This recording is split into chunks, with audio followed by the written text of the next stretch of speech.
This 27th Constitution Amendment could be seen also in the context of national security of Pakistan. This constitution is the most important document for the Federation of Pakistan. 1973. Exactly. Absolutely. A lot of changes have taken place internationally and domestically and regionally, which have necessitated a review of the structure and the nature of obligations and commitments that are shared and distributed between the Federation and the federating units, which are the provinces. According to Article 243 of Pakistan's 1973 Constitution, it assumes that war is going to be primarily of conventional nature. And it assumed that war is going to be fought mainly and only across the three traditional conventional domains of land, air, and sea, involving Army, Air Force, and Navy. Whereas this time it was a much more complex, much more synergized, integrated, and swift multi-domain operation. Now, this requires a review of Article 243. During the heat of that largest air battle in modern history, the rules of engagement were changed within minutes in the heat of that battle. And that allowed Pakistan to seize the initiative and inflict humbling defeat on the Indian Air Force. The way in which the resources, the tax collection, and power is distributed across four provinces is also being debated and is part of the discourse. And some people are discussing that we should have smaller provinces. And what's wrong with that? Because if there are smaller provinces, then it will have more opportunities, more access, and easier decision making.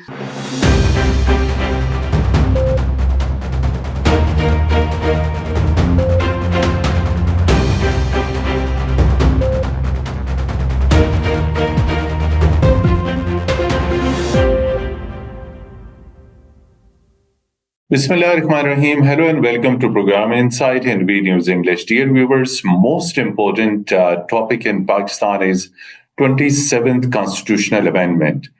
And the draft of the 27th Constitutional Amendment is ready. And Prime Minister of Pakistan, Shahbaz Sharif, is consulting coalition partners. But other than this draft, there is a lot of discussion in the media everywhere that what this 27th constitutional is all about. There are different discussions, there are gossips, there are rumors, and there are different theories about it because no one has clarity that what this constitutional amendment is all about. And there is also a discussion about Article 243 of the Constitution that is related to the appointment of Services Chief, Chairman Joint Chief of Staff Committee by Commander-in-Chief, that means President of Pakistan. So there is also a lot of gossips about this particular article, but no one has exact knowledge or clarity that what amendment is going to be made. And mostly discussions are politically focused, but what this particular amendment, 27th Constitution Amendment, has something related to Pakistan's national security, Pakistan's defense, and things like that. And what exactly it is, if it is so, to discuss all possible exact aspects of Constitution Amendment 27, which is going to be tabled before Pakistani Parliament soon. We are fortunate to have with us Senior Strategic Affairs Analyst, Dr. Syed Muhammad Ali Saab, and we will try to find some analysis, some in-depth discussion points from him so that our viewers could be enlightened what exactly this 27th Constitution Amendment is. Dr. Syed Muhammad Ali Saab, very warm welcome to program Insight in V News English. Thank you for having me, Mateen sir. It's always a pleasure to have you with us. So, as you are aware that over last perhaps 3-4 days since the first tweet of Pakistan People's Party chairman Bilawal Bhutto Zardari appeared, in which he confirmed that there was a meeting between Prime Minister of Pakistan and President of Pakistan in his presence. And he initially, in his tweet, briefly mentioned about some key points of 27th Constitutional Amendment. So, although we will discuss later on the political aspect, this 27th Constitutional Amendment could be seen also in the context of national security of Pakistan. Thank you for having me on your very important show, Mr. Mateen. I think it is very important subject, and it's a critical time that this is being discussed. And as you rightly pointed out, most of the discussion and attention revolves around its political aspects and dynamics and significance, which are true. But I think there are other aspects which are very important for Pakistan's national security, for Pakistan's international status, for Pakistan's international commitments, and the changing international environment as well. So I'd like to share with you the significance of Pakistan's national security and Pakistan's international financial commitments with regard to the changes which may be considered, but are definitely affecting the way this constitution was shaped more than 5 decades ago. I must recognize, as a political scientist as well, that this constitution is the most important document for the Federation of Pakistan. 1973. Absolutely. Exactly. Absolutely. And it is internationally and domestically acceptable and respected indeed. But it is also a reality that over a period of time, a lot of changes have taken place internationally and domestically and regionally, which have necessitated a review of the structure and the nature of obligations and commitments that are shared and distributed between the federation and the federating units, which are the provinces. And in order to explain that, let me recall the recent conflict between India and Pakistan in May 2025. And you would agree with me that this conflict was different and unique from any previous wars, not just between India and Pakistan, but between any other two countries recently in many ways.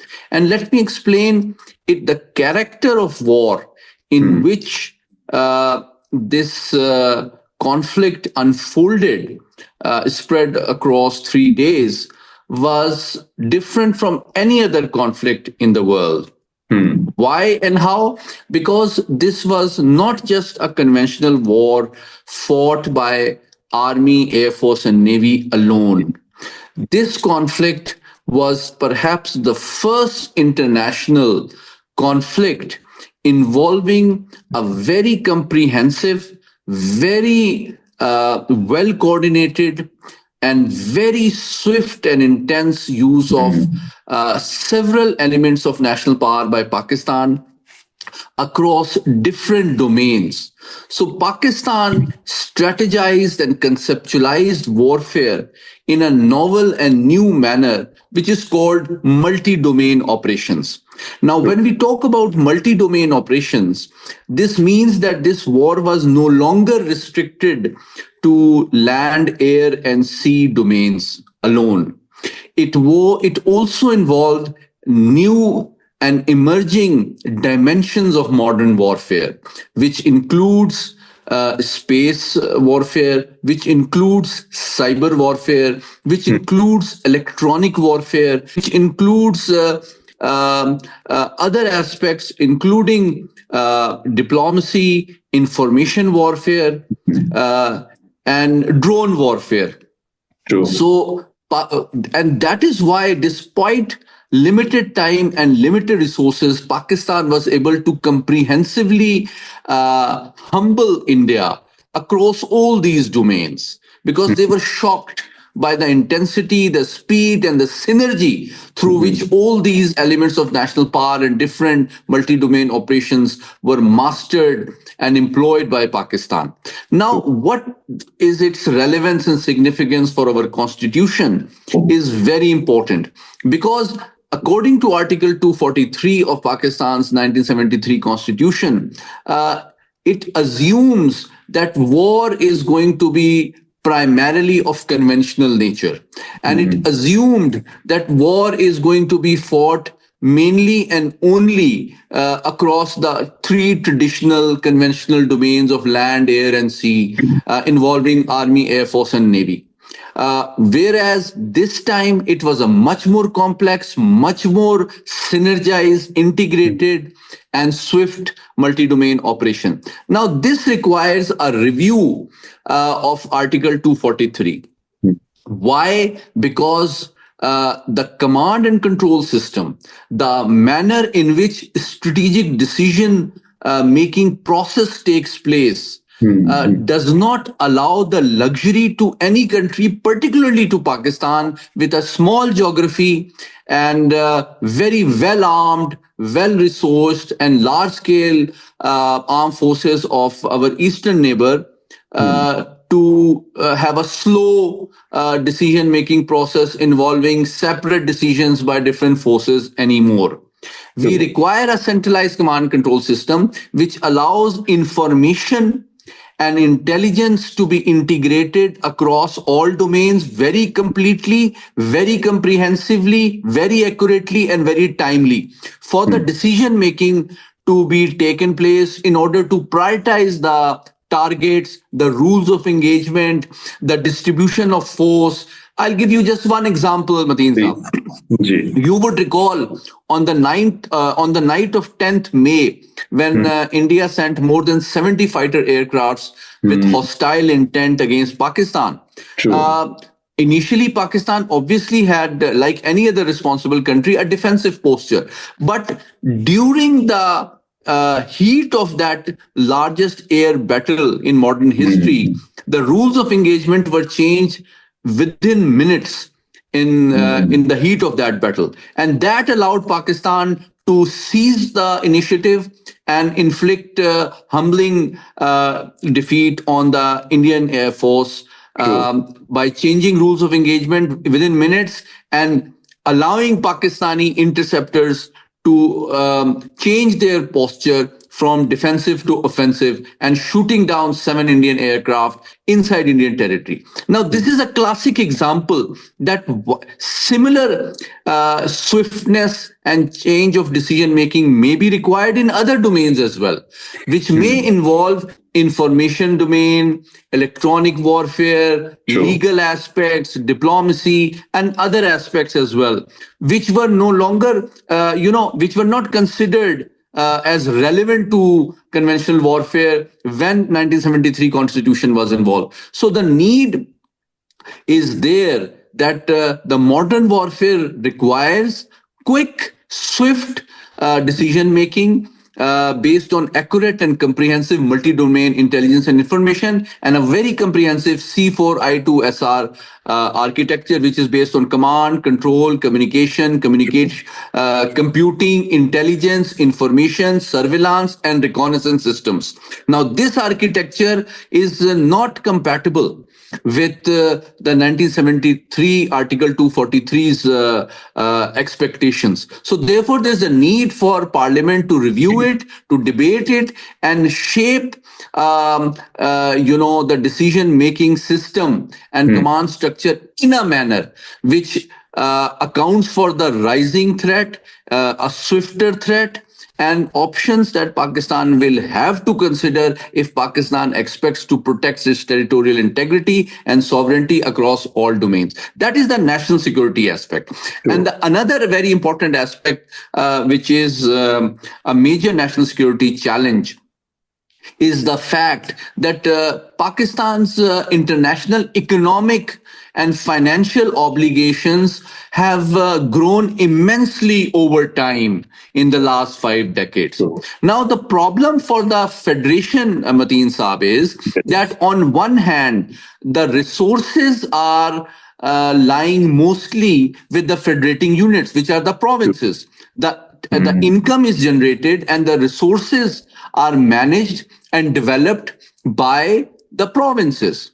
true. Whereas the international economic and financial obligations, Correct. like debt financing through Commitments. international financial institutions like IMF, World Bank, Mm. Asian Development Bank, Or to be Islamic done by Development federal Bank, government. True. all these international obligations are exclusively shared by the Federal Federation. government. Now, Exactly. when Pakistani Federation has to pay back the debt or the debt servicing, then it is only up to the federation, whereas the income and resources belong to the federating unit. Now, this thing also needs to be reviewed. Mm. Thirdly, most of the international imports, exports, joint ventures, treaties, international Mm. obligations, international investment agreements, including CPEC, are negotiated by the Federation, but their development and Mm. implementation mainly requires operational and tactical level implementation by the provinces at local level and provincial level. Now, this also creates a challenge for the foreign investor that Mm. they become sort of, let me put it Confused. in polite ways, they become uneasy because Mm. they have too many power structures and departments to deal Mm. with. They negotiate at the federation level, at At the the foreign provincial office level. level, or Mm. SIFC, but then they have to deal with provinces, they have to deal with local government. So they have so many layers of bureaucracy and red True. tapeism that disincentivizes and discourages foreign investment. Now, this is also an aspect which requires a rethink that we should have a due process, a comprehensive process between different departments, energies, provinces, and center. But it should not. It should be user friendly, and it should have a swift facilitating system. That is also an aspect that Constitution must consider. And lastly, and but not the least, is the requirement that I think the way in which the resources, the tax collection, and power is distributed across 4 provinces Mm. is also being debated and is part of the discourse. And Mm. some people are discussing that we should have smaller provinces. And what's wrong with that? Mm. Because if there are smaller provinces, then it will have more opportunities, more access, and Mm. easier decision making rather than 4 large provinces, dominating the discourse through certain political parties. And Mm. lastly, a very important point in terms of Pakistan's political system and culture, the resources and opportunities are distributed across ethnic lines. All these 4 provinces strengthen the ethnic identity rather than Pakistaniyat and national identity. So that is also an issue because the resources and opportunities in these 4 provinces are distributed and allocated on the basis of ethnicity, which strengthens and incentivizes ethnic identity far more than merit. It Mm. strengthens quota system far more than fair competition and merit.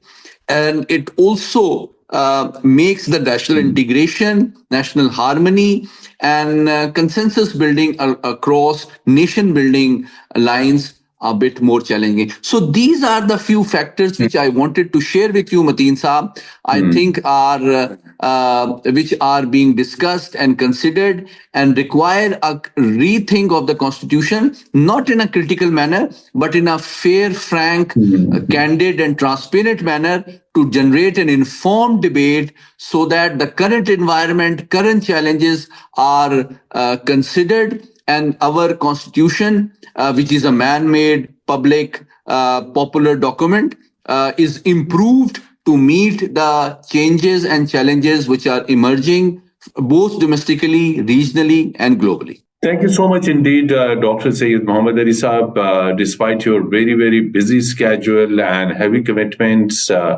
you spared time and participated in Program Insight in Videos English. And exclusively, you spoke about some of the hidden aspects of this 27th constitutional amendment and what exactly it is all about. And dear viewers, till our next program, goodbye and Khuda Hafiz.